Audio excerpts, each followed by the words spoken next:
Question है यहाँ पे आपका यूजिंग बीपीटी मतलब बेसिक प्रोपोर्शनैलिटी थ्योरम का यूज करते हुए प्रूफ दैट, आपको ये प्रूफ करना है कि a line drawn through the mid point of one side of a triangle parallel to another side bisect the third side. कुछ समझ नहीं आया, एक बार और। प्रूफ दैट ए लाइन, एक एक करके, a line drawn through the mid point of one side of a triangle. Triangle दिख गया जी।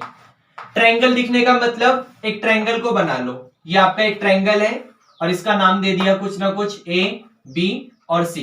ये आपको समझ आया। अब a line drawn through the mid point of one side of a triangle, मतलब एक लाइन ड्रॉ करी जाती है। कहां से ड्रॉ करी जाती है? ट्रायंगल की एक साइड के मिड पॉइंट से। इतना तो समझ आ गया। ट्रायंगल की मान लो एक साइड को पकड़ो। मान लिया मैंने, मेरे पास ये एक साइड है और ये इस साइड ए बी का मिड पॉइंट है। तो एक लाइन यहां से ड्रॉ करी जाती है जो कि पैरेलल है अनदर साइड के, जो कि पैरेलल है अनदर साइड के। मतलब यहां से अगर मैं एक लाइन ड्रॉ करूंगा तो आपके सामने दो ऑप्शन है, या तो मैं इस लाइन को यहां पर कुछ ऐसे ड्रॉ कर दूं इस तरीके से, या तो मैं ऐसे कर दूं। अब अगर मैं ऐसे करूंगा तो आपको थोड़ा समझने में, ऐसे करके देखना होगा, परेशानी होगी। तो यहां पर ये करते हैं, ये समझने में इजी रहेगा। ओके, हाँ।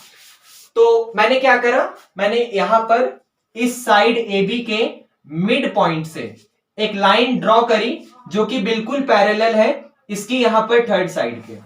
इतना समझ आया आपको? अब ये ए, बी और सी, इसका नाम दे दो डी और ई। तो क्वेश्चन में आपको दो चीजें गिवन है। सबसे पहले क्या गिवन है? पैरेलल दिख गया। पैरेलल का मतलब डीई जो है वो पैरेलल है बीसी के, ये हमें पता है। और फिर उसके बाद ये पता है mid point of one side, मतलब ये जो है मिड पॉइंट है डी, और डी के मिड पॉइंट होने का मतलब एडी की जो लेंथ है वो इक्वल आ जाएगी डीबी की लेंथ के। ये दो चीजें क्वेश्चन में आपको गिवन है और हमें प्रूफ करना है कि बाइसेक्ट द थर्ड साइड, मतलब ये और ये साइड का काम तो हो गया क्योंकि ये मिड पॉइंट का काम कर रही है, ये पैरेलल का काम कर रही है। तो बची कौन? थर्ड साइड, ये वाली बची। तो हमें ये प्रूफ करना है कि ये साइड बाइसेक्ट होती है। बाइसेक्ट मतलब इक्वल पार्ट में डिवाइड होती है। ध्यान से देखिएगा। सबसे पहले बात करेंगे because D is the mid point. Because D is the mid point, क्योंकि जो डी है वो आपका यहां पर मिड पॉइंट है। तो mid point of A B या ऑफ साइड ए बी। तो आपके पास क्या रिजल्ट आ जाएगा कि जो एडी की लेंथ है वो डीबी के इक्वल हो जाएगी। सबसे पहली कंडीशन आपके पास ये आ गई, इसको हम लोग कंडीशन फर्स्ट नाम दे रहे हैं।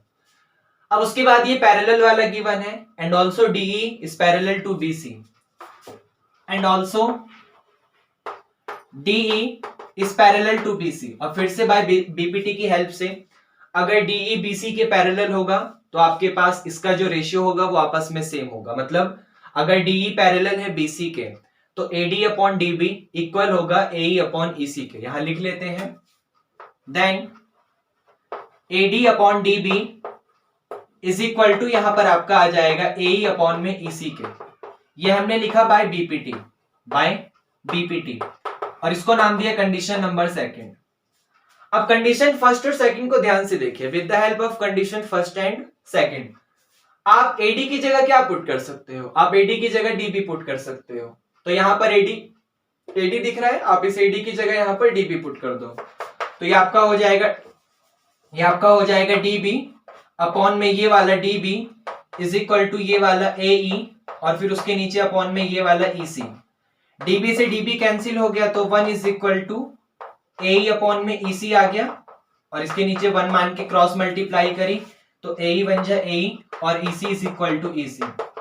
मतलब आपका एई और ईसी जो है वो दोनों यहां पर इक्वल आ गया। इसका मतलब ये दोनों पार्ट आपस में बाइसेक्ट हो गया। बाइसेक्ट होने का इनडायरेक्टली मतलब ये है कि आपका ई भी क्या हो जाएगा? ई भी मिड पॉइंट आ जाएगा। किसका? इस साइड एसी का। क्या आपको ये समझ आया? और इसी थ्योरम को हम लोग यहाँ पर मिड पॉइंट थ्योरम कहते हैं। इसी थ्योरम को हम लोग यहाँ पर क्या कहते हैं? मिड पॉइंट थ्योरम कहते हैं। तो पेपर में अगर कभी आ जाए कि proof mid point theorem with the help of BPT, तो आप याद रखिएगा वो इस थ्योरम की बात कर रहा है। क्या आपको ये समझ आया? ओके।